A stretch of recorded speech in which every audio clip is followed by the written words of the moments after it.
सरकार का विरोध राजद्रोह मानना चाहिए। सरकार का विरोध किस बात का? आप किस तरह की बात कह रहे हैं? सरकार का विरोध राजद्रोह, मुझे तो समझ में नहीं आ रहा है कि जो आपकी ये सवाल है वो आज के डेट में। नमस्कार दोस्तों, स्वागत है आपका हमारे चैनल फील स्क्रिप्ट न्यूज पर, जहां हम लाते हैं वो चर्चाएं जो हमारे देश और समाज को चौंका देने की क्षमता रखती है। तो आज की वीडियो में हम देखेंगे एक जोरदार डिबेट, जिसमें पत्रकार संदीप चौधरी और भाजपा नेता के बीच देशद्रोह कानून को लेकर बहस हुई है। इसका आरंभ ब्रिटेन राज के दौरान हुआ था, लेकिन आज भी हमारे संविधान में इसकी प्रावधानिकता है। तो चलिए हम इस वीडियो में विस्तार से जानेंगे। चलो भाई। तो महेश वर्मा, आप तो पत्रकार भी रहे हैं राजनेता बनने से पहले, तो मतलब जबान संभाल के, नया कायदा आ गया है, A new law is in town। आइए देखते हैं, मजा आएगा।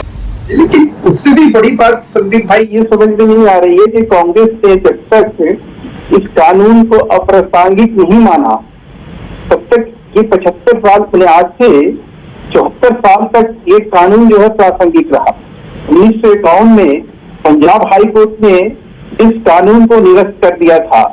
1953 में इसको एक और कोर्ट, मुझे ध्यान नहीं आ रहा है, उसने निरस्त कर दिया। 1962 में उसको सुप्रीम कोर्ट ने बहाल किया। 1973 में श्रीमती इंदिरा गांधी ने इसे संज्ञेय अपराध के श्रेणी में रख दिया। उसका कितना बेजा इस्तेमाल इमरजेंसी और आपातकालीन स्थिति में, जिस तरह का बेजा इस्तेमाल कांग्रेस ने किया, और वो कलंक जो है सुप्रीम कोर्ट का वो ऑर्डर, वो जजमेंट, आज तक जो है कांग्रेस के माथे से वो कलंक झुला नहीं है। अब सवाल यह है कि आज जब कांग्रेस के कानूनविद ने इसके ऊपर सवाल खड़ा कर दिया, तो ये कानून जो है अप्रासंगिक हो गया। ये कानून जो है विधि आयोग का कोई भी रिकमेंडेशन जो है वो किसी लायक नहीं रहा। अच्छा, मतलब इसमें कोई कांग्रेस कानून बनाएगी, महेश वर्मा, इसमें मतलब कानून चलेगा। सरकार के साथ इसका कोई कनेक्शन मिलाना, अरे सुनिए ना, सरकार के साथ इसका कनेक्शन मिलाना, वो is it stretching the argument a bit too far? और इसमें भाई 405 मामले जिसमें राजनेताओं की आलोचना की गई, उनमें से 95% मामले 2014 के बाद दर्ज हुए हैं। देखिए, वो देश का जो बट्टा बैठा है, वो आप कहते रहिए कि भाई हर चीज के लिए जवाहरलाल नेहरू ही जिम्मेदार और इंदिरा गांधी जिम्मेदार। अब 9 साल तो मोदी सरकार है ना महेश भाई, कि नहीं? चीटिंग करता है तू। मैं तो कह रहा हूँ 2010 से आप आंकड़े उठा रहे हैं 2021 तक का, और उसमें आपने ही अपने संबोधन में कहा कि 11,000 मामले दर्ज हुए। तो क्या मतलब बनता है? उसमें से 65% 2014 के बाद हुए। नहीं, मैं पूछता हूँ कानून, मैं कह रहा हूँ कि जिस कानून का आप कह रहे हैं कि इस कानून के तहत जो है कार्रवाई हुई, इस कानून के तहत लोगों को गिरफ्तार किया गया, इस कानून के तहत राज्य सरकार के पास अधिकार है, अख्तियार है कि जिस व्यक्ति को अरेस्ट किया जाए, गिरफ्तार किया जाए। और सुनिए, सबसे ज्यादा अगर कहीं इस कानून का बेजा इस्तेमाल हुआ है तो छत्तीसगढ़ में हुआ है। कौन है ये लोग, कहां से आते हैं? नहीं, झारखंड में हुआ, झारखंड ठीक बोले ना, एनसीआरबी के आंकड़े दे देता हूं। नहीं महेश भाई, गलत जानकारी नहीं होगी साझा मेरे कार्यक्रम में। एनसीआर, एक मिनट सुनिए तो, सुनिए ना, मैं एनसीआरबी के आंकड़े से, मैं ये नहीं कह रहा हूं आप गैर जिम्मेदार व्यक्ति हैं। आर यू कॉमेडी मी?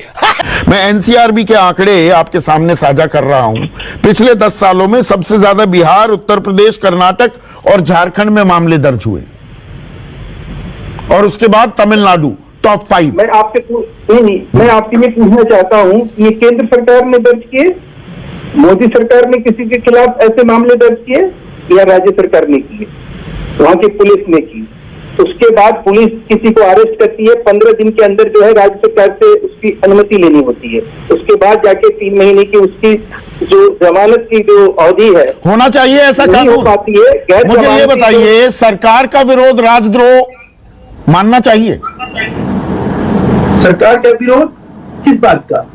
आप किस तरह की बात कह रहे हैं? सरकार का विरोध राजद्रोह, मुझे तो समझ में नहीं आ रहा है। समझ रहे हो कि जो आपकी ये सवाल है वो आज के डेट में इतने प्रासंगिक क्यों है? क्योंकि आपको लग रहा है कि कांग्रेस इसका विरोध कर रही है, इसलिए नहीं, मैं आपसे एक सीधा सवाल पूछ रहा हूं, उसका जवाब दीजिए ना। सरकार का विरोध राजद्रोह होना चाहिए? मेरी आवाज अब तक आप तक आ रही है? हाँ, बिल्कुल आ रही है। ये भगवान क्या जुल्म है। मेरा सिर्फ आपसे निवेदन ये है कि मैं ये समझने की कोशिश कर रहा हूं कि आज विधि आयोग ने ऐसा क्या कह दिया जो कि सर पे आसमान उठाए फिर रही है कांग्रेस।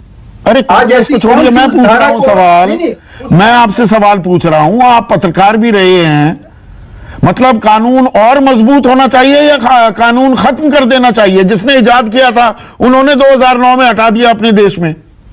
आपकी देश की जरूरत है जिस तरह से है आज, आप कहीं आतंकवाद, जो आप जाते थे स्टेशनों पे, बस अड्डे पे, अस्पताल में, कचहरी में, आप पत्रकार होकर बाहर जाते थे, आप अपने घर जिंदा वापस आएंगे कि नहीं आएंगे ये तय नहीं था। अब तो तय हो गया है, तो कानून की क्या जरूरत? आप ही की बात मानूं तो कंप्लीट हो जाए फिर आप बोलिएगा। आज लिखा होता था कि ये मत छुइएगा, ये बम की पोटली हो सकती। तो अब तो रामराज आ गया, तो राम राज्य में देशद्रोह की तो कोई गुंजाइश ही नहीं रह जाती। सुनिए साहब, मैं राम राज्य की परिकल्पना नहीं कर रहा हूं, मैं तो इतना कह रहा हूं कि हमारे जो देश के दुश्मन हैं, जो इस ताक में रहते हैं कि हमें कहीं ना कहीं चोट पहुंचाएं, उनको हम कहीं अगर रोक पाए किसी। अच्छा, यूएपीए एनएसए उसके लिए मुफीद नहीं है? सुना था जब मैं पत्रकारिता में था तो मैं एक बार राष्ट्रपति जी वेंकट रमन जी ने के एक वर्ड मुझे अच्छी तरह से याद है। उन्होंने कहा कि इस देश में कानून फेल नहीं हुआ, कानून पालन करने वाले फेल हुए हैं, हम और आप फेल हुए हैं। जब कानून कोई बनता है तो उसको ध्यान रखना चाहिए, उसको याद रखना चाहिए। अच्छा, इसका बेहतर इस्तेमाल तो हो ही नहीं रहा कानून का, तोड़ा जाए। आप बेजा इस्तेमाल तो हो नहीं रहा। देश के प्रति, अपने राष्ट्र के प्रति आप पूरी संवेदना के साथ, पूरी सद्भावना के साथ रहिएगा। कौन आदमी आपको बेवजह परेशान करेगा? आप इतने दिन से पत्रकारिता में हैं, आप अपनी अभिव्यक्ति की आजादी के साथ अपने कार्यक्रम को करते हैं, आपको किसने कब डिस्टर्ब किया बताइए? आपको किसने राजद्रोह में अरेस्ट किया बताइए? नहीं, क्या मतलब बनता है? अब देखिए, मुझे तो नहीं किया। कोई मिड डे मील स्कीम में रोटी और नमक खिलाया जा रहा है तो उसको गिरफ्तार कर लिया जाता है। हाथरस गैंगरेप केस को रिपोर्ट करने जाने वाला पत्रकार, उसे 1 साल तक जेल के अंदर ठूस दिया जाता है।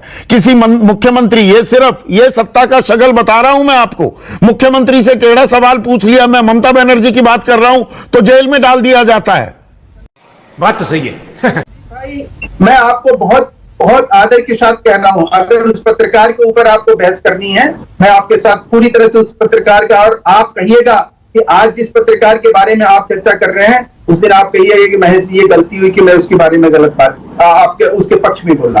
अच्छा, हर पत्रकार, हर मैं जो बोलता हूं ऑन रिकॉर्ड है। कोई, हम तो वीडियो एडिट भी नहीं करते, लाइव कार्यक्रम करते हैं, कभी रिकॉर्ड भी नहीं करते। यही नहीं, अभी और सुनिए भाई, ये कानून आम आदमी के लिए है जो वो पूछ रहे हैं, और इसमें मैं ये जोड़ रहा हूं, क्या एक आम आदमी, अगर उसके लिए ये कानून है, हक नहीं है क्या एक महेश वर्मा, अर्शप्रीत या संजय पारेख या यशोवर्धन आजाद या प्रियंका कक्कड़ को, क्या ये हक नहीं है कि सरकार से सवाल पूछे और जो नीतियां अच्छी ना लगे उसकी आलोचना कर दे?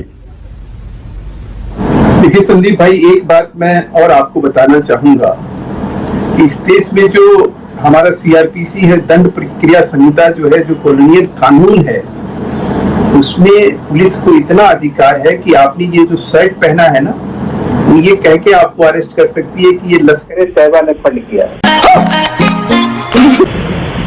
तो ये मजाक क्यों है ना, कि मैंने शुरू में जो कहा, ये सिर्फ इस देश में ये काम जो है राजनीतिक बाजीगरी का काम। आम आदमी को सरकार से सवाल पूछने का हक होना चाहिए कि नहीं?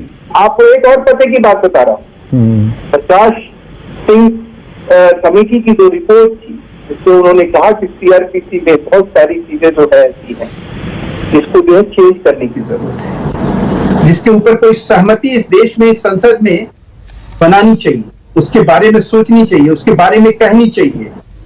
क्या मतलब बनता है कि आप जो है, कांग्रेस जो है, सुबह आंख मलते हुए उठेगी और कह देगी नहीं, अभी अब मैं राजनीतिक सवाल नहीं पूछ रहा हूं। खत्म, bye bye, tata, good bye, गया। तो जैसा कि हम सभी जानते हैं, देशद्रोह कानून जिसने भारतीय संविधान में अपनी जगह बनाई है, लेकिन क्या आप जानते हैं कि इसे ब्रिटेन राज के समय में महात्मा गांधी के खिलाफ इस्तेमाल किया गया था? यह एक रोचक बात है। आज के समय में देशद्रोह कानून की परिभाषा है दंड संहिता के अनुच्छेद 124A में कि अगर कोई व्यक्ति सरकार विरोधी बातें लिखता है, बोलता है या फिर ऐसी चीजों का समर्थन करता है तो उसे आजीवन कारावास या 3 साल की सजा हो सकती है। ब्रिटेन ने इस कानून को अपने संविधान से हटा लिया है, लेकिन भारत में यह विवादित कानून आज भी मौजूद है। आपकी क्या राय है इस मुद्दे पर? कमेंट जरूर करें और हमें बताएं कि आप इस देशद्रोह कानून के बारे में क्या सोचते हैं। और अगर आपने अभी तक हमारे चैनल को सब्सक्राइब नहीं किया है तो कृपया करके सब्सक्राइब करें ताकि आप हमारी आने वाली चर्चाओं से जुड़ सकें। धन्यवाद, मिलते हैं अगली वीडियो में।